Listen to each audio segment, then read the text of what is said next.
Olá, querido amigo, seja mais uma vez bem-vindo ao nosso estudo da lição. Chegamos finalmente à lição 13, é a última lição do guia Estações da Família. No próximo sábado, nós estaremos entrando com um novo guia, que eu já tenho um exemplar aqui. Meus pequeninos irmãos, servindo aos necessitados. Será mais um tema prático aí do cristianismo no dia a dia, do cristianismo na prática. O que é importante você fazer agora na reunião do próximo sábado? Perguntar quais alunos possuem ou não possuem lição. Você tem que se assegurar de que para o próximo trimestre todos irão possuir a lição para que tenham condições de estudar. Então, você vai verificar se a igreja tem condições de comprar lição para os que não possuem, o departamento de escola sabatina, talvez você mesmo, talvez uma pessoa só na sua sala faça uma doação, talvez você vai pegar os alunos que têm mais condição financeira para que possam ajudar os de menos condição financeira, mas tome as precauções para que no próximo trimestre todos os alunos da sua classe possuam a lição. E você, amigo, aluno, talvez você não é professor, mas se sabe de alguém que não possui a lição, procure ajudá-lo dessa forma, ok? Então vamos aqui, lição 13, convertendo corações no tempo do fim. Eu recomendo desde já o estudo adicional proposto na sexta-feira, que é Profetas e Reis, páginas 143 a 154, e o Desejado de Todas as Nações, página 97 a 108. É o capítulo A Voz do Deserto. E no Profetas e Reis é o capítulo O Carmelo. São capítulos interessantíssimos. Isso vai ajudar você a entender a lição e muito mais a transmitir a ideia da lição dessa semana. A lição está muito organizada. A lição está muito bem dividida, existe uma linha mestre e é que é importante, você não pode perder essa linha mestre. A lição está muito bem feita, muito bem esculpida, então você precisa seguir aqui esse roteiro para dar certo no final. Se você não conseguir terminar, se você só chegar até a terça, quarta, vai ficar faltando, porque tudo aqui vai desaguar na quinta-feira. É a última lição do trimestre. A lição, ela possui uma linha teológica muito interessante e até você será tentado a falar coisas que não estão no roteiro da lição, porque o assunto acaba puxando outros assuntos adjacentes. Mas qual que é o principal aqui? Você ficar na linha proposta pela lição. Isso aqui pode dar até um sermão. Ela é uma estrutura de um sermão. Vamos entender aqui. A lição vai falar sobre Elias. E aqui você vai explorar o verso áureo, Malaquias 4, 5 e 6. Eis que eu vos enviarei o profeta Elias, antes que venha o grande e terrível dia do Senhor. Ele converterá o coração dos pais aos filhos e o coração dos filhos a seus pais, para que eu não venha e fira a terra com maldição. Então leia esse verso 1, 2 vezes na sala. Se as pessoas não entenderem esse verso, elas não vão entender nada mais. Então use a repetição. Peça alguém para ler, depois você leia. Pergunte o que eles entenderam. Eles precisam entender que há uma profecia aqui pelo profeta Malaquias, um dos últimos profetas ali após o exílio. E Malaquias diz, olha, eu vou enviar o profeta Elias, né? Deus está falando, eu vou enviar o profeta Elias, eu vou reenviar o profeta Elias. O que significa isso? Reenviar o profeta Elias. Será que Elias ia ressuscitar? Muitos judeus da época de Jesus entendiam que sim. Mas os próprios evangelhos dizem aqui que João Batista, ele cumpre as profecias do Elias prometido. Então João Batista, ele é o Elias prometido por Malaquias. Esse link, essa conexão, ela é essencial na lição. Se você não entender isso aqui, não vai entender mais nada. Então João Batista é o Elias prometido que iria preparar o caminho para Cristo, para a primeira vinda de Cristo, para o ministério de Jesus. Então, estão aqui as passagens na pergunta 1 da lição. Depois a pergunta 2. Em sua opinião, o que significa a frase converter o coração? Eu respondi que é a vontade do coração humano se harmonizar completamente com a vontade do coração de Deus. É o homem ser absorvido pela vontade do Criador. É você não sentir outras vontades, porque você fez morrer a sua natureza carnal, agora você é o novo homem revestido de Cristo, é Cristo que habita em você, né? O velho homem foi crucificado, ele foi morto. E agora a sua vontade natural é fazer a vontade de Deus. Você se torna um homem segundo o coração de Deus. Então, a ideia de conversão que eu tenho é essa. A lição sugeriu aqui ideias para aquela frase. Olha, primeira opção, a frase se refere à reconciliação do povo de Israel com o Senhor. 2.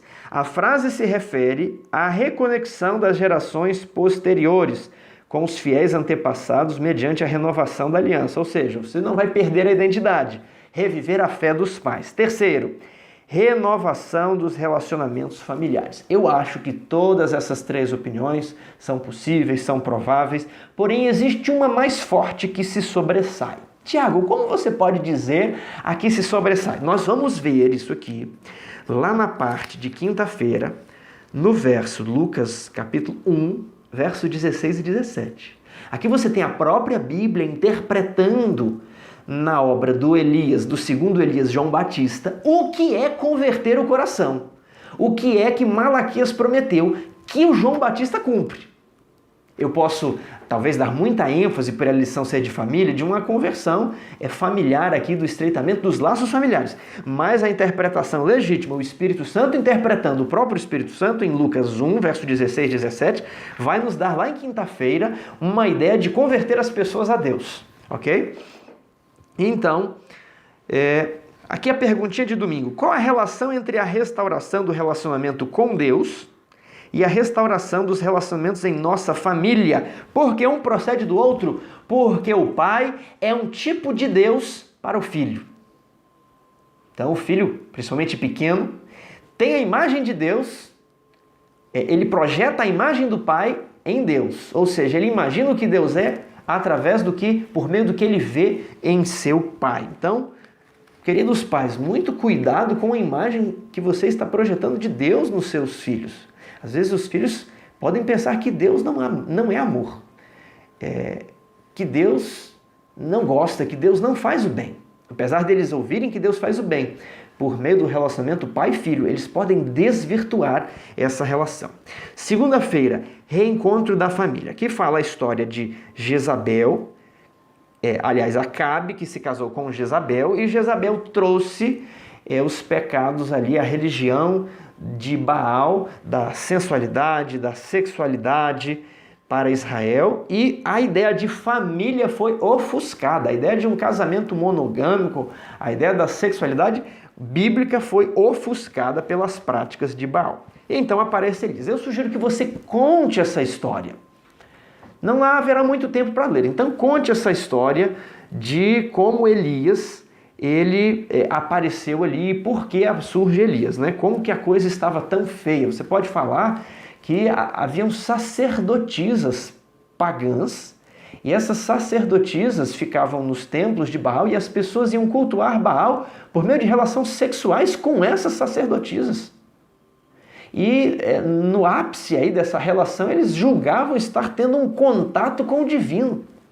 É o contato por experiência. Então, Baal não havia um livro, uma doutrina. Quais são as doutrinas de Baal? Não, era algo puramente experimental, dos sentidos, que provinha da experiência, algo pragmático. Eu sinto que eu tive um encontro com a divindade. Então você tinha os louvores misturado com sexo, com comidas e aquela coisa, inclusive com sacrifícios de crianças. Provavelmente essas sacerdotisas, quando engravidavam, elas ofereciam os próprios filhos a Baal.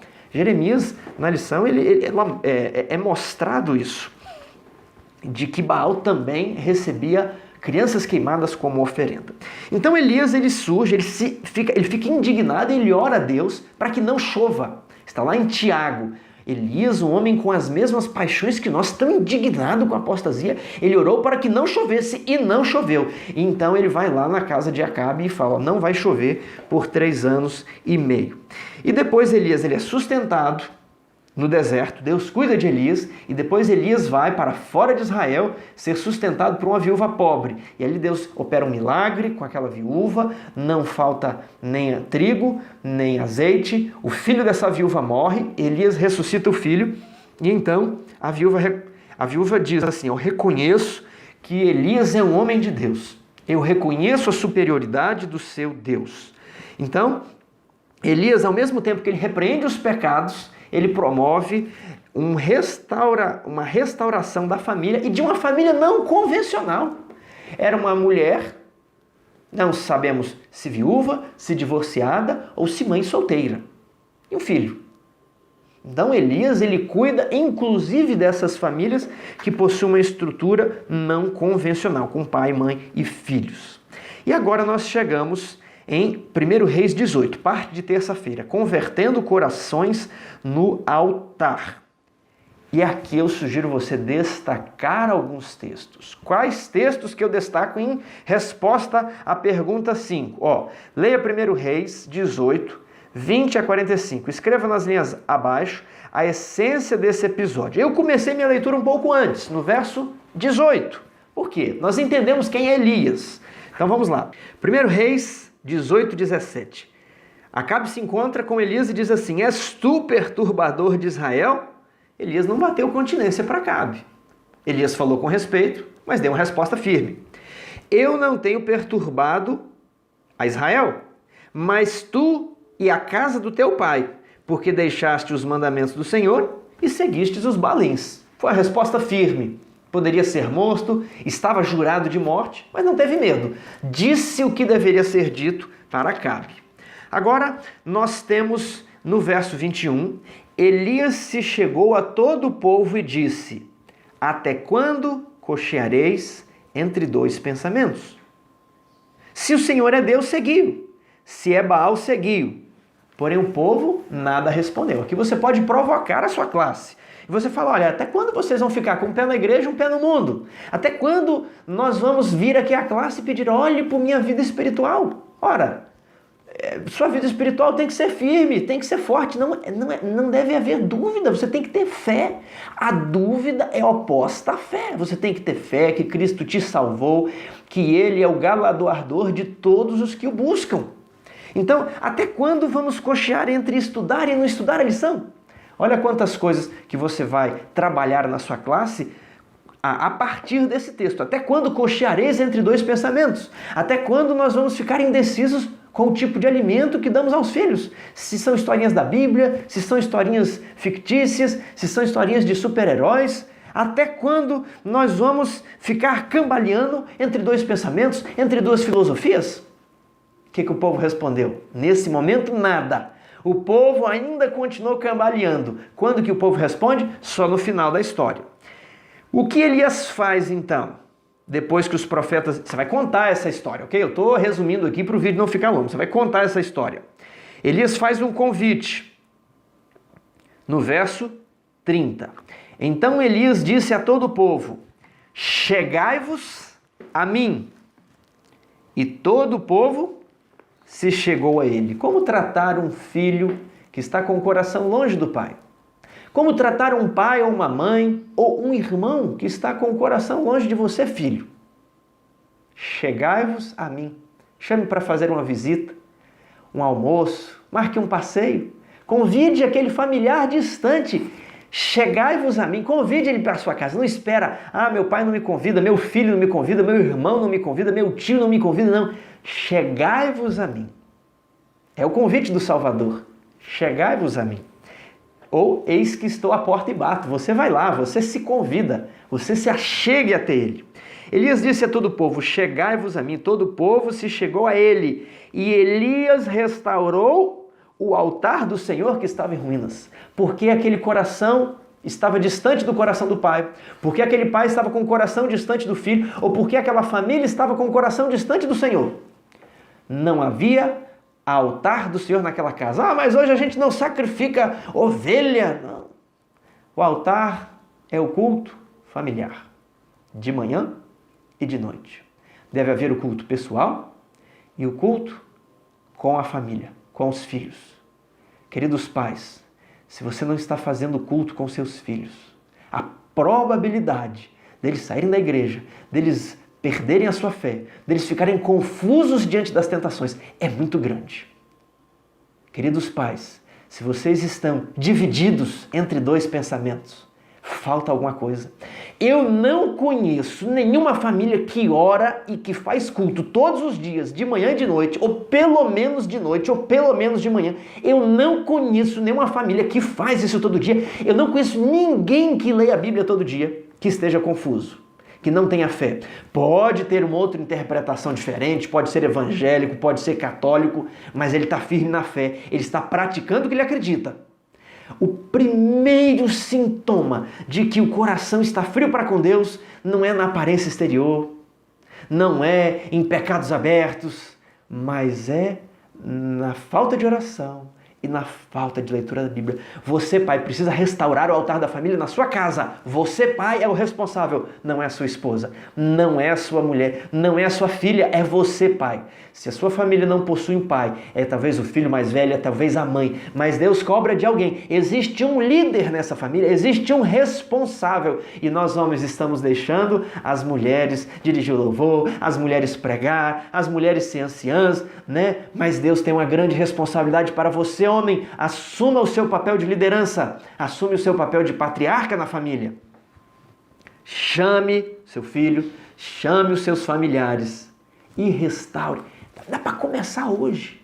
Dá para falar, hoje nós vamos fazer o culto e amanhã você marca um horário. Dá para começar. Existe esperança, mas você tem que restaurar o altar. Se você não restaurar o altar, sua família vai ficar cambaleando entre dois pensamentos. Um pé na igreja, um pé no mundo. Dá para restaurar. Confia, tenha fé em Deus, mas você tem que fazer alguma coisa. Comece hoje. Então disse Elias a todo o povo, chegai-vos a mim, e Elias restaurou o altar da família. E depois que o fogo caiu do céu, o que é que o povo fala? Aqui no verso 39. O que vendo todo o povo, caíram de rosto em terra e disseram, o Senhor é Deus, o Senhor é Deus. O fogo consumidor, diz a lição, não caiu sobre os culpados, mas sobre o sacrifício, apontando para Jesus, que foi feito pecado por nós, para que nele fôssemos feitos justiça de Deus. Deus já depositou a sua ira sobre Cristo. Se você restaurar o altar da família, se você convidar ali os seus parentes que estão afastados e ajudá-los a restaurar o altar da família, independentemente da fé, você fala, meu amigo, você está lendo a Bíblia, a gente precisa orar todos os dias. É essa obra que nós devemos fazer. A lição pergunta, como você pode reconstruir o altar na sua família? Discuta isso em classe. Quarta-feira, convertendo corações no Jordão. Agora a lição vai fazer um salto. A lição falou do primeiro Elias. Primeiro a lição falou que existe uma profecia de um segundo Elias. Aí, a lição falou quem era o primeiro Elias, para que então você possa reconhecer quem é o segundo Elias. E agora ela, após apresentar a obra do primeiro Elias, há um verso interessante que me falhou a memória aqui, Antes do fogo cair do céu, o primeiro Elias ora assim, responde-me, Senhor, responde-me, para que este povo saiba que tu, Senhor, és Deus, e que a ti fizeste retroceder o coração deles. É o verso que conecta aqui com Malaquias. Lembre de fazer as conexões para sua palestra, sua lição, seu sermão, terem um sentido lógico aqui, para que as pessoas vejam um passo após o outro. Tá. Agora, nós vamos para João Batista, que é o segundo Elias. Pergunta 6. Mencione os principais aspectos da mensagem de João, porque sua mensagem estava relacionada à conversão dos corações, porque ele estava pregando arrependimento. O que é arrependimento? É converter. O que é converter? É mudar o curso. Você estava indo para a esquerda, você vai virar para a direita. Uma conversão de 180 graus. Então o que ele fala em Mateus 3:2? Arrependei-vos. Depois, produzir frutos dignos de arrependimento. Arrependimento, me arrependi, e você continua fazendo o mesmo. Imagine o marido que traiu a mulher, ou a mulher que traiu os laços matrimoniais, e aí o cônjuge pede perdão e fala, olha, eu nunca mais vou fazer isso, estou arrependido. Você nem aceita de volta? A pessoa aceita de volta e depois ele faz novamente? Não se arrependeu? Ele tem que produzir frutos dignos de arrependimento. O arrependimento ele se demonstra pelas ações, pelos frutos. Olha, ele realmente se arrependeu. Olha como é que ele mudou. Depois, arrependei-vos para remissão. Não existe aquele negócio que eu pedi o perdão, digo que estou arrependido, não produzo os frutos de arrependimento, não me converto, não me volto a Deus e serei salvo, simplesmente porque professo o nome de Jesus, simplesmente porque estou na igreja. Isso não existe. O texto diz, arrependei-vos para a remissão dos vossos pecados. Quem não produz frutos será lançado no fogo. Isso é pregação de João Batista. E aí as pessoas, mas como? Aí João começa falando, olha, aquele que tem 2 capas, dê uma capa. Aquele que cobrou impostos a mais, devolva. Repare os erros, as injustiças sociais que estão ao seu alcance. Deus não quer que você sozinho vá resolver o problema da fome na África. Não é isso. Mas o seu vizinho, esse você pode. Alguém na sua igreja, coisas que você fez, o dízimo que está atrasado, vai lá e dá um jeito de resolver essas questões. Ok? Questões na prática. João denunciava o pecado, está escrito a lição. A mensagem de João Batista chamava a atenção do povo à santidade das exigências de Deus e a necessidade que eles tinham de sua perfeita justiça. E a pergunta 7 mostra que João ele aponta para o Salvador. Só que é o seguinte, né? Jesus, e só olhar para Jesus e está tudo ok. Não, olha, ele aponta para a justiça do Salvador que substitui a sua vida de pecado e que também te ajuda a praticar a justiça. Porque ele diz, eis o Cordeiro de Deus que tira o pecado do mundo. Ele substitui, ele faz uma obra por você no seu lugar. E ele também faz uma obra em você, por meio de você. Cristo em vós, a esperança da glória. A mensagem de Elias não apenas mostra a necessidade de arrependimento, mas ela gera entusiasmo a respeito de Cristo e apresenta as pessoas a Ele. Fale sobre o livro desejado de todas as nações na sua sala. Pergunte se as pessoas já leram e apresente o livro. Olha, é um livro sobre Jesus. Dê esse livro para as pessoas que estão no seu trabalho. Talvez você, um livro grande conflito, eu queria dar, mas talvez é um livro forte. Dê o livro, o desejado, um livro que fala sobre Jesus, sobre os milagres, sobre a sua obra redentora. É impossível ler aquele livro e o Espírito Santo não tocar no seu coração. Se João Batista entrasse em sua casa, o que ele lhe diria? Fica para reflexão.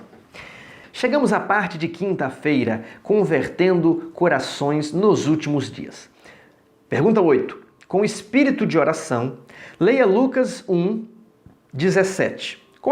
Como essas palavras captam nossa mensagem? Eu faço a sugestão de lermos do verso 16 em diante.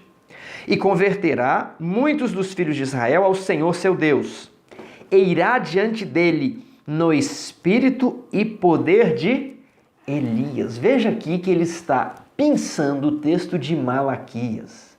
O autor, inspirado Lucas, está aplicando, dizendo que o texto de Malaquias, de Elias, se cumpre em João Batista, e ele está dizendo que a conversão dos filhos é ao Pai, ok? É a conversão de Israel a Deus. Olha o verso 17. Irá diante dele no espírito e poder de Elias para converter os corações dos pais aos filhos, converter os desobedientes à prudência dos justos e habilitar para o Senhor um povo preparado. Um povo preparado para o quê?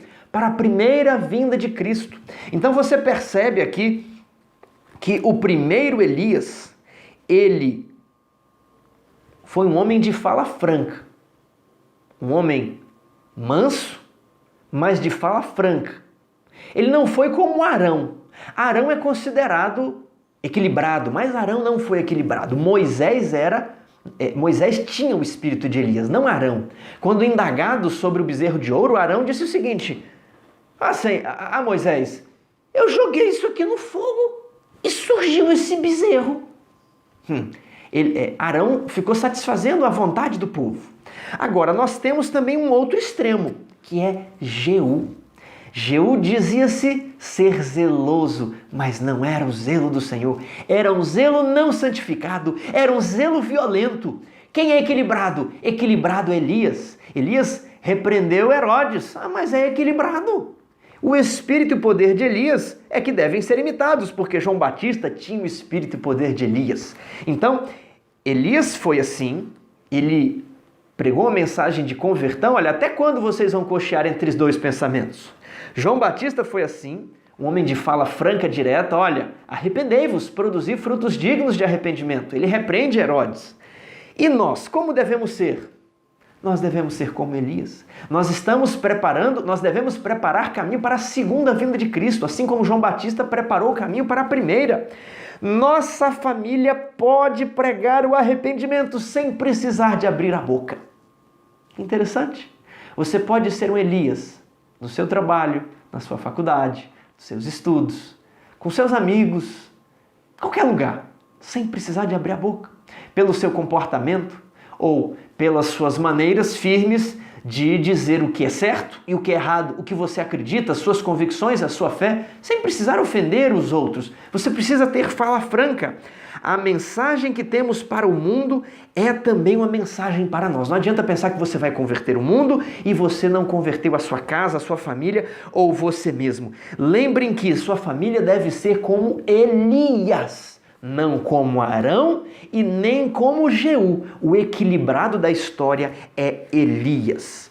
Aqui no estudo adicional há um texto do Comentário Bíblico Adventista. Nossa mensagem precisa ser tão direta quanto a de João, ok? E eu trago um outro texto muito interessante.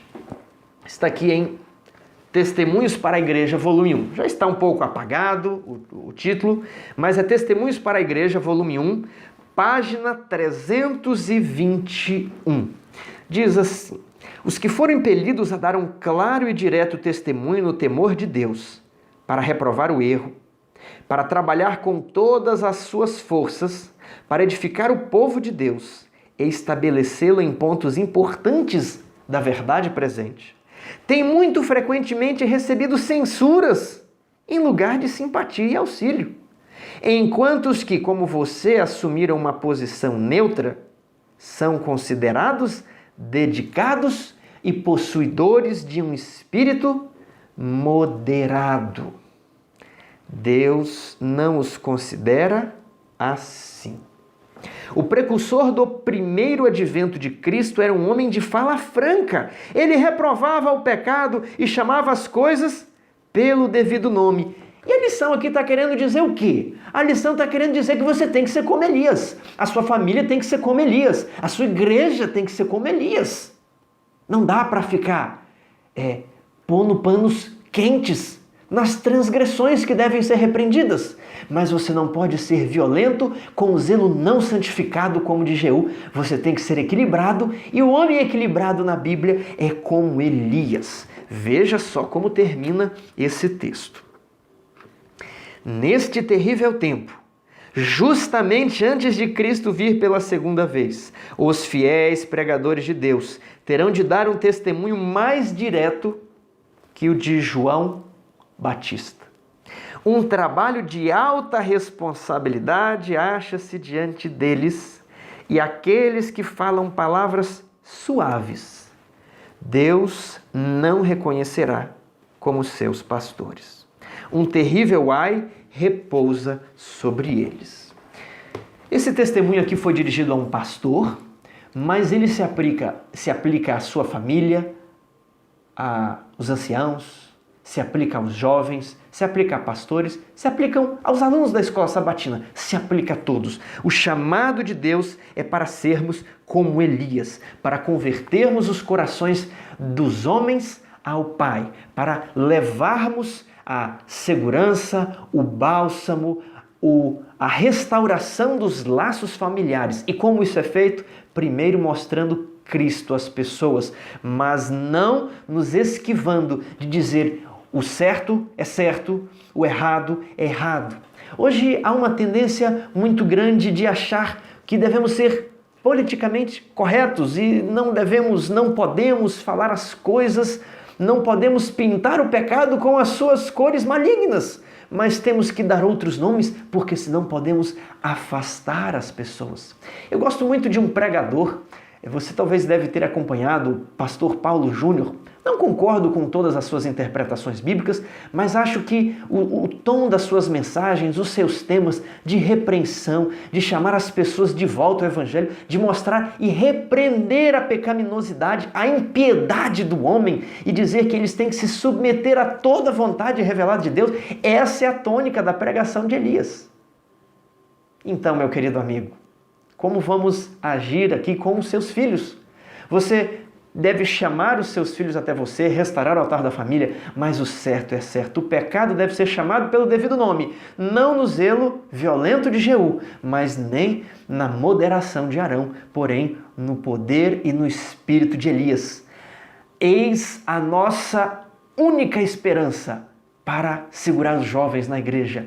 Eis a nossa grande esperança para apresentar o Evangelho ao mundo com palavras firmes, não palavras suaves, mas como Elias e como João Batista, temos fé de que seremos como o terceiro Elias para preparar o caminho para a volta de Jesus.